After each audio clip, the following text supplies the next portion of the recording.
I am here in Medjugorje and I'm with, what's your name? My name is Bobby Easterday. And where are you from? I'm from Cleveland, Georgia.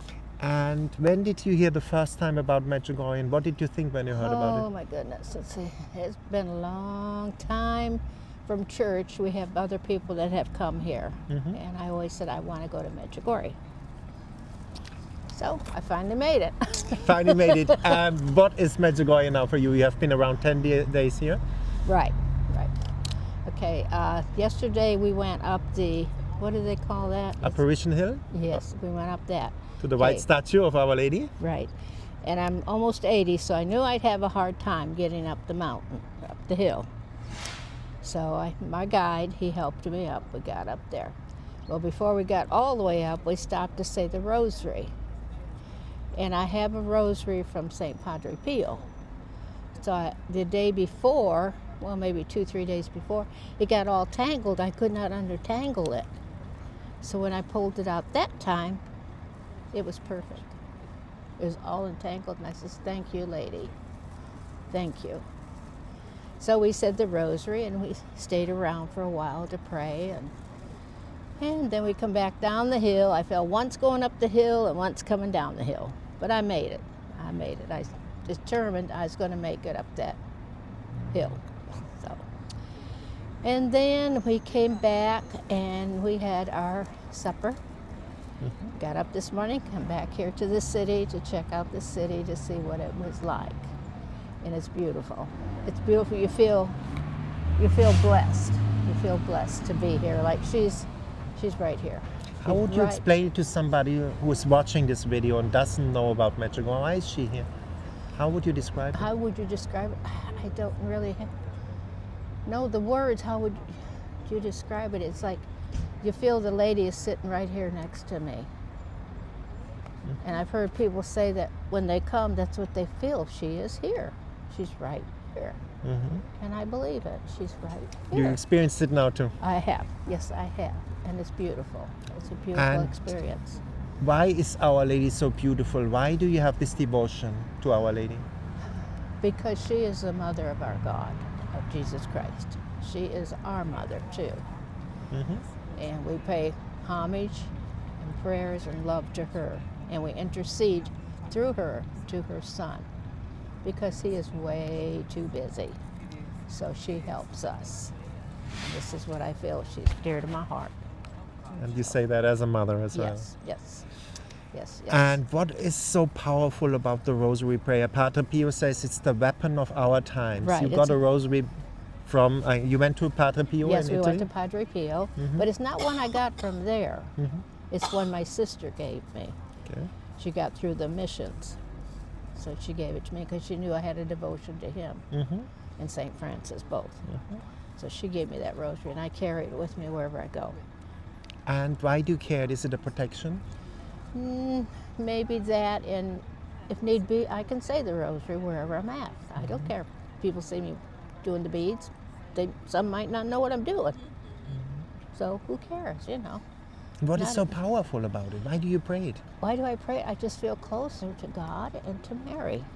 It just fills my heart. You know, I do it as often as I can. And on Monday from our church, there's a group of us ladies that get together just at home. We don't go to the church. We stay at our homes and say the rosary and the intentions and everything. So the rosary is very powerful. Very powerful. Do you see, Santa Lucia of Fatima said, there is no problem you cannot solve with the rosary prayer. Right. Did you see that in your life as well? Yes. Can you describe? Was there a rosary miracle around you in your prayer group? I don't know. When I sit there and pray it at church, I know I feel, you know, God's sitting here to me and then Mary's over here. You know, they're both praying with me. And I've always been taught, if you can't finish the rosary, something comes up, you can leave it and the angels will finish it for you. This is what I've been taught. And sometimes I'll get down to the last mystery and I have to go. So I feel, well, the angels, they'll do it for me. So. And you know, Medjugorje is called the confessional of the world. I guess you go to confession? Oh, yes. you seem not to be fearful. A lot of people come here first time. They're scared after 20 years to go to confession. Why not fear confession? What is beautiful about confession? Being beautiful is, you're sitting there next to the priest, but you're not talking to the priest. I'm talking to God. And he is telling me what I got to do to change my life to make it better. And I feel close there too. So. And a lot of people think God the Father is an angry old man with a white beard and he wants to judge us happy when we make a mistake and he can send us to hell. A lot of people think that, well, but not it's true. wrong. It's not wrong. true. It's not How true. is it? How is It's God not the Father? True. God the Father is like, if he was my father, he is my father. He's not old. He's young. He wants to take care of us, and he's looking out for us. And all you have to do is ask for his help, and he will give it to you, just like with my rosary. I still get chills when I think about when I pulled it out. It was all together.